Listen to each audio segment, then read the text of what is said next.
Hi friends, I'm Abby and welcome back to my channel. Today I'm going to be chatting through all of the books that I read in the month of March. So in the month of March, I had a very big, busy reading month. Very big reading month due to doing Stephanie from Stephanie Bookverse's TBR game, which is TBR Star Hop, which really put the pressure on me.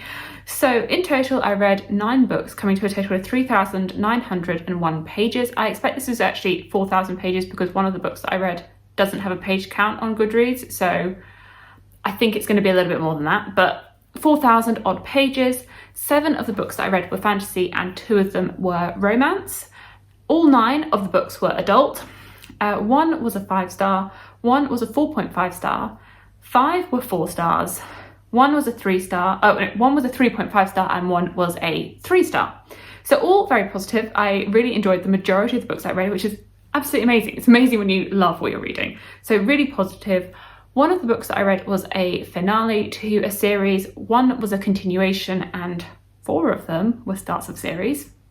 So I did a bit of damage there to my ongoing series list and put that number now at 30. So it really climbed, seeing it's in the low 20s at the beginning of the year, and I need to fix that. And that's definitely going to be my plans for the next few months, is trying to fix that ongoing series list. So need to do some work on that. But overall, like really positive reading month. So I will dive into my thoughts on the books, and then at the end of the video I will reveal if I completed my TBR and if I will be taking a prize or a punishment. So I'm going to go through the books in chronological order, so the way that I read them pretty much, because that is the most logical this time round. So the first book that I read in the month of March was The Switch by Beth OLeary. At the beginning of the month I was travelling for work and I thought I need something quick, easy, that doesn't require that much brain power, so I can read it on flights or just pick it up here and there where I would have time, and that's why I opted for this.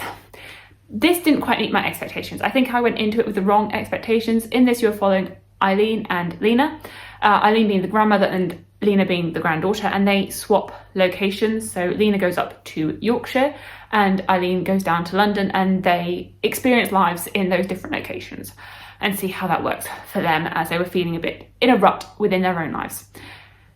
Now, I went into this expecting romance, and there's very little romance in this. There is some, but there's very little, and so my expectations were wrong.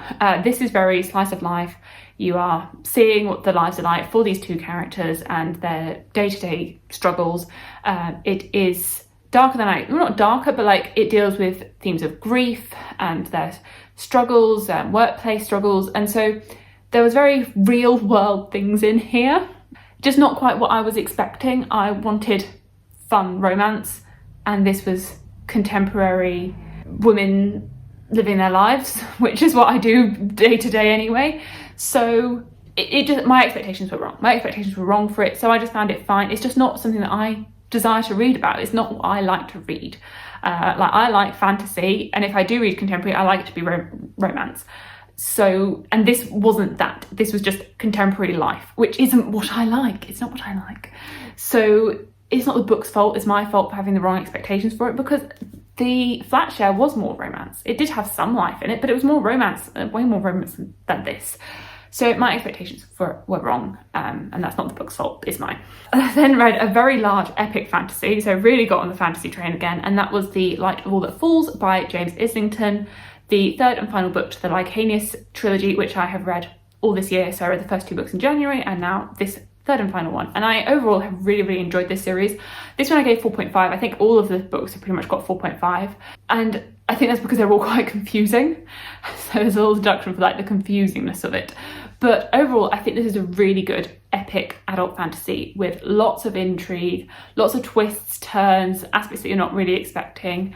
I had a lot of fun with it. I enjoyed all our characters and seeing them develop as the series goes on. I will be doing a review of this, or review discussion of this whole series, with Andrew from Andrew Wizardly Reads, so that should be coming maybe later on this month. But overall, I really like this. I think it wraps up the trilogy really well. I really like the way this ended. I think it was a very solid conclusion to the trilogy. I mean, talking about the first book, you are following a group of characters set in this world where 20 years ago the power dynamics shifted and magic users are now monitored and controlled by non-magic users. You start off with three of our main characters in a school learning to use magic, as they are all magic users. And then you have this threat from beyond the wall that you know is coming. There's this sort of dark presence that you know is rising up. It does definitely develop a lot from there as the series goes on, and you see these characters develop and you see their lives, and there's a lot of twists and turns and things you don't quite expect as you get to understand all the different characters' motivations and the reasons for why they're doing what they're doing. But I found the magic really interesting, I found the politics really interesting and the different dynamics there. And the lore and the sort of the history of this world I found really interesting. I'm definitely intrigued to see what James Islington writes next. I did really enjoy having all of these books published. I think I'd have struggled a little bit if I had to wait between each publication because there is a lot of details. But overall, I really thoroughly enjoyed this, and I would definitely recommend the series, especially if you have read adult fantasy before. I do not think this is a good place to start with adult fantasy because there is a lot going on. I think the writing is quite simple. It's not flowery, it's quite direct, but I think there's a lot going on and a lot to get your head around, especially with like the world and the magic and the history of the world. So definitely something to like that you really have to have your brain turned on for. I did immersion read this one. The previous two I just read physically. This one I did listen to the audiobook, which is done by Michael Kramer, and for me I think it was better when I just read things physically. I think like at times I'd end up just stopping the audiobook and just reading this again physically, but nothing wrong with Michael Kramer's narration. I just feel as though my brain now associates him with Brandon Sanderson and Brandon Sanderson's books, and he can only do so many voices, and so some of the voices that he does for those characters I hear when he narrates these characters, and I'd be like, well, Kaladin, what are you doing over here? And so it just sort of created not confusion, but I think it was better me keeping the voices that I had in my head as opposed to the voices that he was doing. Not that there's anything wrong with his narration, he's a great narrator, but I feel like I'm just going to leave him in the cosmere. I then did a reading vlog, which I will link, which was reading BookTube's underhyped recommendations. So I read 3 books for that video. So the first one was Redemption in Indigo by Karen Lord. This is a recommendation from Angela at Literature Science Alliance, and I really like this.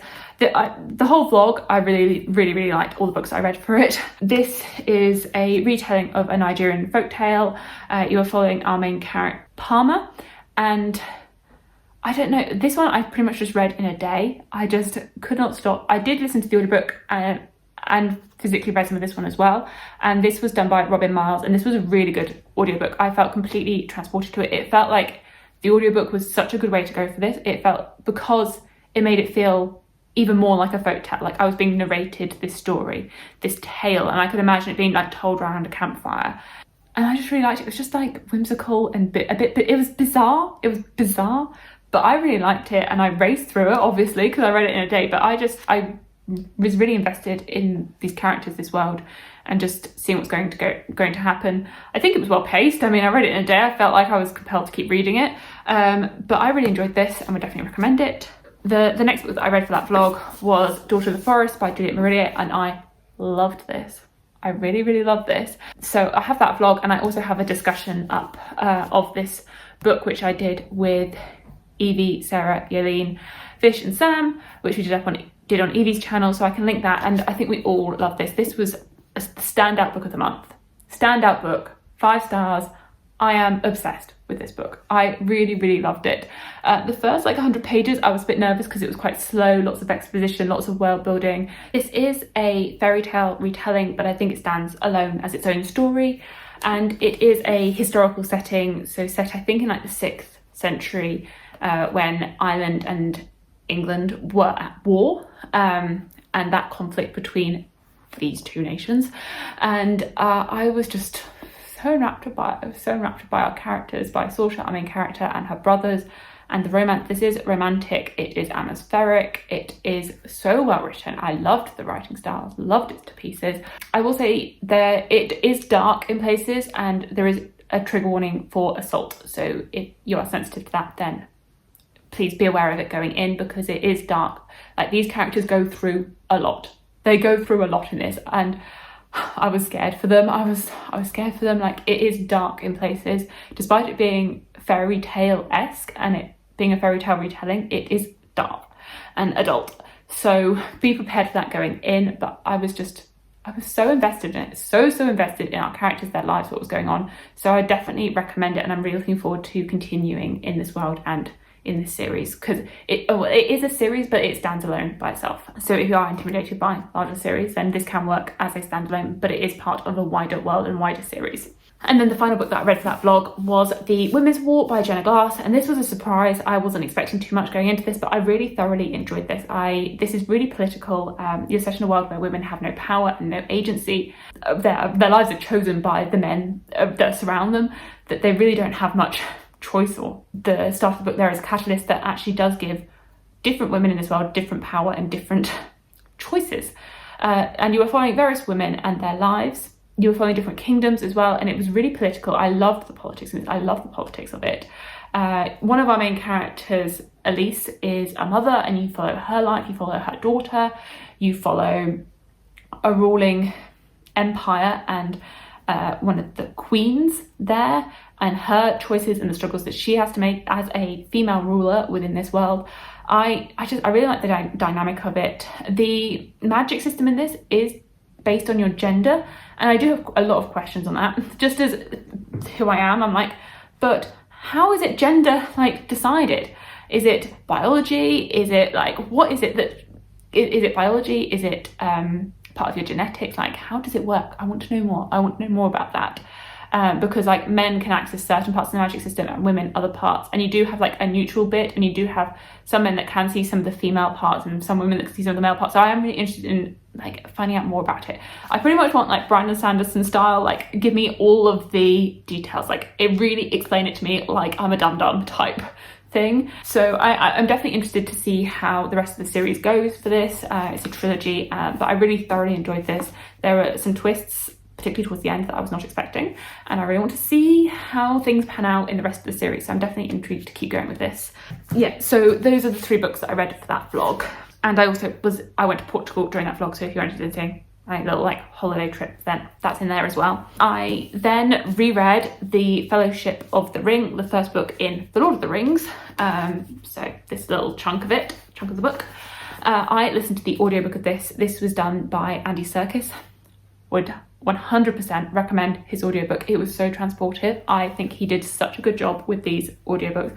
I listened to his edition of The Hobbit as well, and he brings the audiobook to life. He brings the story to life. So I thoroughly would recommend that, and I really enjoyed this. I enjoyed it more than I thought I would. Like, I do have the nostalgia of having read it as a child, or my father read it to me as a child like 20 odd years ago, but this lived up. It lived up. I do have a discussion of this up on my channel. It was the shelf space pick for the month of March, and me and Stephanie from Stephanie's Book First did the discussion together, so I will link that if you want to hear more of our thoughts. We do try and stay pretty, non-spoiler in the beginning, which is hard because this is such a like well-known series, and it feels like it's so ingrained in our like popular culture now. So a bit of non-spoiler and then some spoilers. And I think we both really enjoyed it. I think it's really interesting to see how fantasy's developed, and seeing this as like a grounding block for so much of fantasy, and seeing like not the origins, because fantasy has been around for years, hundreds and hundreds of years. This isn't the beginning. I mean, there've been epic fables and folktales and things going for hundreds and hundreds of years. But this is, I feel like, a grounding block for like modern fantasy and where we are today. Like, so many people look back on this. It's been so influential. But it was really interesting to see these characters, and I was reminded why I love Sam. Sam is the absolute best. Sam needs to be protected. Alan is so wrong. Alan, you are wrong in your opinions about Sam, because Sam is the best part of this book. Well, no, maybe not, but Sam is amazing, and Sam is the best friend that you need in life. And I really thoroughly enjoyed this. We'll definitely be continuing on. I did just rewatch the film as well, and that was really interesting to like compare and contrast and see the differences between the two, and see how they adapted it to screen. I hadn't seen the film in like years and years, so it was really interesting to like read the book and then watch the film and see how they compared, and it was a really fun experience. I think both listening to the audiobook and listening to Andy Serkis narrate it, discussing it with Stephanie, and rewatching the film. It was a whole like big experience that I really thoroughly enjoyed and would recommend, especially if you've not seen those films for a while. They're 20 years old. They are old, so I definitely recommend them, and the book. I then read Edgedancer, so not the whole of this, but Edgedancer, which is the novella that comes between Words of Radiance and Oathbringer in the Stormlight Archive. This is like 150 pages odd, following a character, Lift, who is introduced in Words of Radiance. And I liked it. I mean, I don't feel like I've got loads to say. I mean, I like Lift. I don't dislike her. I mean, I don't love her, but I'm happy following her. Like, I don't mind her. I think she's quite interesting. I think I like Windle as well. Like Lift and Windle, I like them both. I like the character. I like seeing some of the wider world implications that we get in this story. I think it sets up a few things and you get to see a few little bits and pieces from the wider Cosmo, well, not the wider Cosmo, but like from the Stormlight Archive. So I think it was good. I think it was good. It made me excited to dive back into the Stormlight Archive and read Oathbringer, which I will do. Maybe April, maybe May, maybe June, but like soon. I really want to read it soon. Like, it made me excited to keep going with the series and get me like back into that world and back into Brandon Sanderson and his writing style. So this was fun. Like, there's not much to say. It's a little novella. Another novella that I read was Stuck With You. This is Ali Hazelwood's latest novella. It was like, I don't know, under 2 hours on audio. So really fun, quick, romantic novella.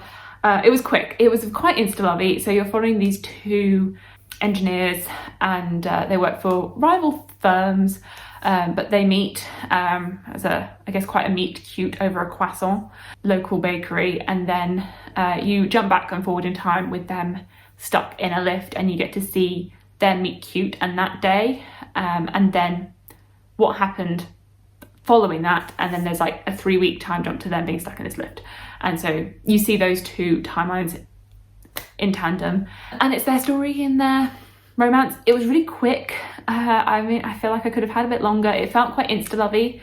I guess that's what you get with a 100-odd page, I don't know, novella. This is the one where it hasn't told me how long it is. Like, there isn't a page count on Goodreads currently. I think because these are only published as audiobooks currently, and the Kindle editions are coming out a little bit later. But I really like Ali Hazelwood's writing style and just the way I really like the way she writes. I really like her romances. They're quite cute and fun. This was definitely something that I needed. I've been reading a lot of fantasy this month. If you can't tell, there's been a lot of fantasy here. So I just needed something that I could listen to that was really fun. And that's how I describe it. It was fun. It probably wasn't too memorable, but I liked it despite the insta love. So there we go. Fun. I then read The Grace of Kings by Ken Liu. And I liked this, but I didn't love it, and I'm really sad about it because I wanted this to be 5 stars.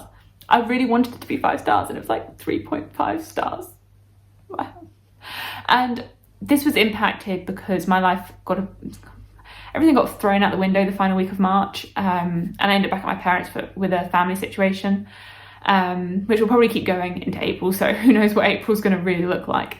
But that did really impact like my reading, like my mental headspace, and so it's fine. Everything's fine. Like, everything is fine. Everything's absolutely fine. But it did impact my reading, and it probably did impact my enjoyment of this because I was distracted. Maybe it was unfortunate timing for it, but I liked it, didn't love it, and I think I found this book really slow. I found it really slow to get into. In some ways, it felt like a prequel. Or a prequel or a prologue. I wonder if it is like a prologue to the wider series. I don't know exactly where the rest of the series goes, but I always felt really distant from it. I think this book is really well written. I think that Ken Liu's writing is beautiful. I mean, I knew that going in from the Paper Menagerie, which I loved. I loved the Paper Menagerie, and I felt so connected to some of the characters in that within 20 pages. But I felt really distanced from these characters. I thought, he's given me 630 pages with these characters. I'm going to be connected to them.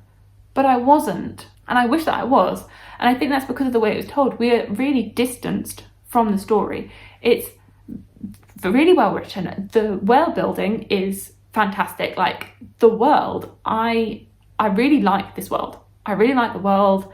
I think it's really well constructed. I'm really intrigued by these islands, by their dynamic, by the different warring factions that are going on between them, and I think that's really well done. But in some ways this felt like a history textbook. This is very low magic. There's like no magic in this aside from that there is steamships, so it just felt really like a historical narrative of these islands as though it could be part of our own world, like really historical. And very, very little magic, apart from that you do get some interludes or interjections from the gods of this world.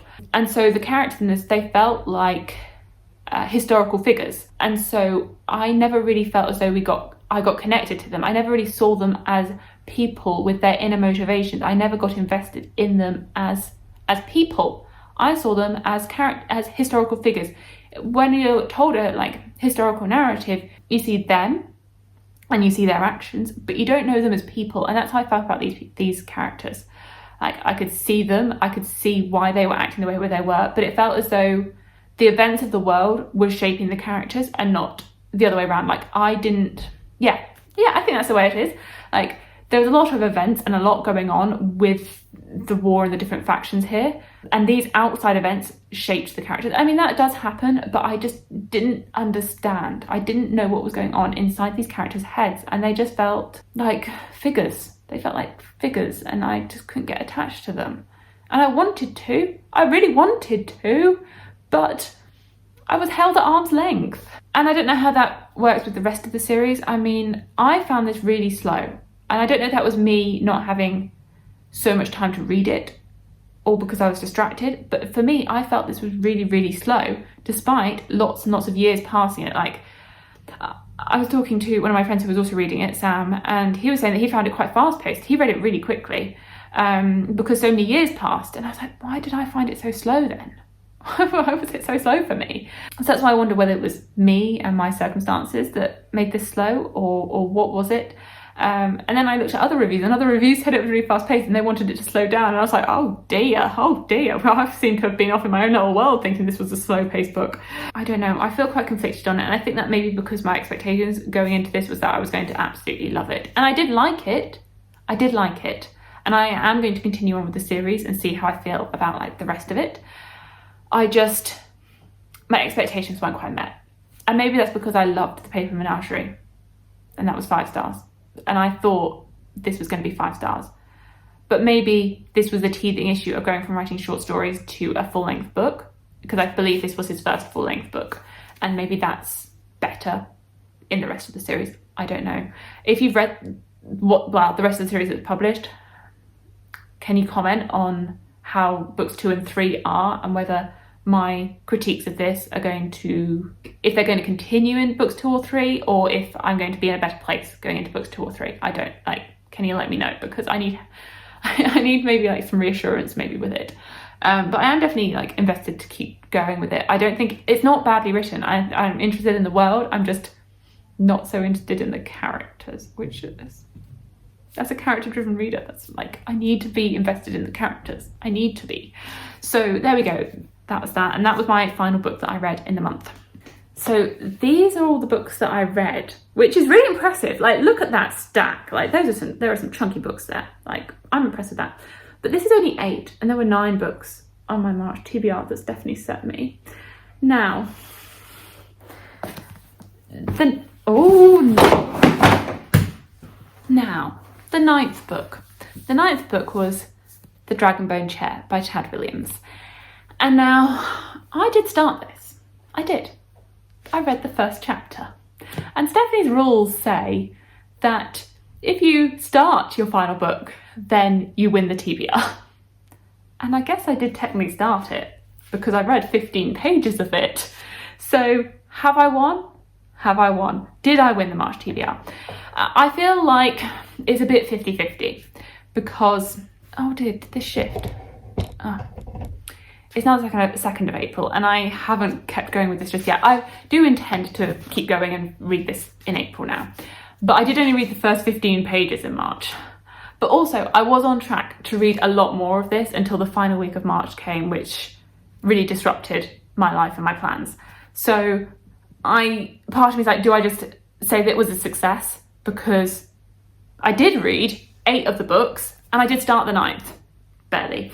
But it's barely started. And do I give myself a break in that my life did get thrown out the window in the last week of March, and I couldn't have expected it. I sort of won TBR Star Hop. Sort of. I feel like it's not quite a win, because I think if I was like midway through this, it would have been a definitive win, but I'm not midway through this, which is where I expected I would have been. I'm like right at the beginning of it, and this was like a sleepy, like quite dazed reading of this first chapter at like 11:30 or something on the 31st of March. Yes and no to did I complete my March TBR. Let me know if you think, do you think I won my March TBR? Let me, like, or am I trying to cheat and so I can give myself a prize and not a punishment? What do you think? Would you count this as winning or losing? Please let me know. So thank you so much for watching, and I will see you in my future videos. Bye.